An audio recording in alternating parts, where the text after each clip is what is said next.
Berjumpa kembali dengan Ibu Tio Marlis, pembelajaran Bahasa Indonesia untuk kelas 8C, melanjutkan materi iklan, slogan, dan poster.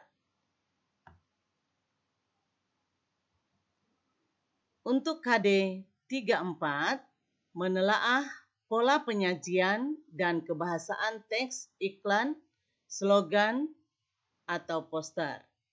Indikatornya, 1. Menentukan struktur iklan, slogan, atau poster. Yang kedua, menentukan ciri-ciri bahasa iklan, slogan, atau poster. Struktur iklan, 1.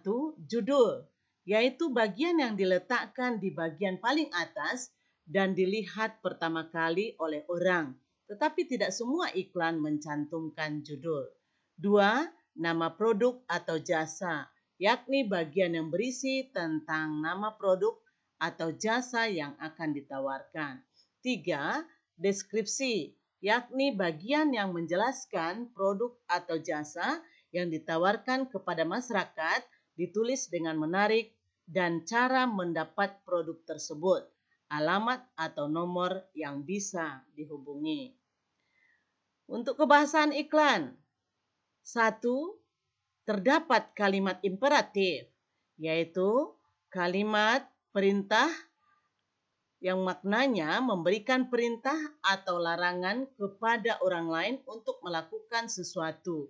Subjek orang kedua pada kalimat ini ditiadakan. Kata permintaan, ajakan, dorongan, atau larangan. Contohnya, ikutilah, hadirilah, wujudkan, nyatakan, nikmati, sebaiknya, marilah, ayo, janganlah. Yang kedua, bahasa sederhana, mudah diingat, mudah dipahami. Ciri kebahasaan yang ketiga, kalimatnya persuasif, yaitu kalimat yang berisi ajakan atau anjuran dengan tujuan membujuk pembaca agar mau menjalankan atau menerima sesuatu hal yang penulis katakan. Yang keempat, kalimat interrogatif. Kalimat interrogatif yaitu mengandung pertanyaan, baik pertanyaan langsung maupun pertanyaan retoris. Kalimat berita, ya, sering menggunakan kalimat berita untuk memberitahukan informasi tentang barang atau jasa yang diiklankan. Kalimat seru, ya, menyatakan kekaguman atau kehebatan suatu produk. Ciri kebahasaan yang ketujuh, menggunakan slogan, contoh merdeka atau mati. Say no to drugs. Kedelapan, memakai subjek orang pertama. Biasanya teks iklan akan menggunakan subjek orang pertama atau tunggal atau jamak seperti aku, saya, dan kami untuk mengganti instansi pemasang iklan. Subjek yang dipakai di teks iklan itu ialah subjek orang pertama jamak, yaitu kami. Terdapat juga fakta berisi pernyataan yang pasti atau nyata. Yang ke-10, opini berisi pendapat atau harapan penulis. Ciri kebahasaan poster, ya, singkat, jelas, dan memiliki daya pikat. Kata-kata yang dipergunakan efektif, sugestif, dan mudah diingat. Efektif artinya tidak menggunakan kata-kata yang tidak bermanfaat. Sugestif artinya masyarakat tergugah hatinya untuk membeli, mengikuti isi dan tujuan poster. Mudah diingat. Ciri kebahasaan slogan. Slogan memiliki ciri bahasa yang menarik, mudah dipahami, serta bersifat persuasif. Isinya singkat dan jelas. Kalimatnya pendek, menarik, dan mudah diingat, menjelaskan visi, misi, dan tujuan. Perbedaan iklan, slogan, dan poster.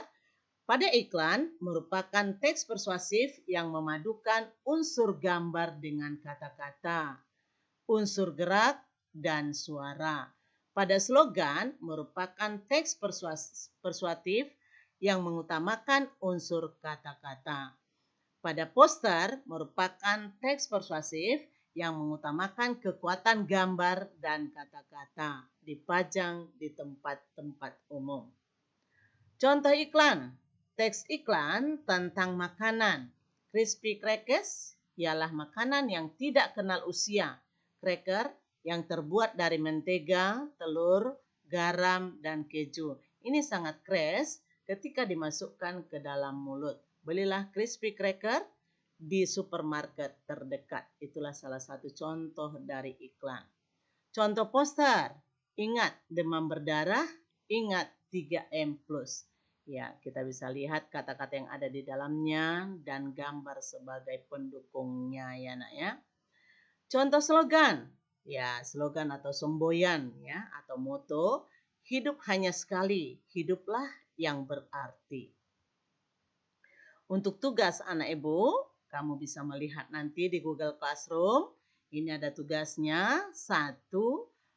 Tentukan struktur iklan tersebut, yaitu judul, nama produk, deskripsi. Ya, tulislah fakta, kalimat fakta, dan kalimat opini yang terdapat pada iklan-iklan tersebut. Ya, jadi yang dilihat iklan 1 dan iklan 2. Tentu perhatikan mulai dari judulnya, produknya, deskripsinya. Iya. Jadi di situ barangkali deskripsi ada yang mengungkapkan kelebihan-kelebihan produk itu. Kemudian carilah mana kalimat-kalimat fakta yang pasti, yang bisa dilihat dengan kasat mata. Kemudian yang opini berarti berisi harapan-harapan atau pendapat atau pemikiran. Untuk yang ketiga, tugas yang ketiga, tulislah ciri-ciri penggunaan bahasa yang terdapat pada poster dan slogan berikut ini. Ya, jadi perhatikan slogan dan posternya. Ya, orang terpelajar menggunakan waktu luangnya untuk belajar. Untuk posternya, buanglah sampah pada tempatnya sebelum Anda dibuang bersama tempatnya. Gitu ya. Jadi, ya carilah ciri-ciri penggunaan bahasanya di dalam slogan dan poster itu. Kemudian sampai di sinilah pembelajaran kita. Sekian dan terima kasih. Tetap semangat belajar di rumah dan jaga kesehatan. Terima kasih. Sampai jumpa pada pembelajaran berikutnya.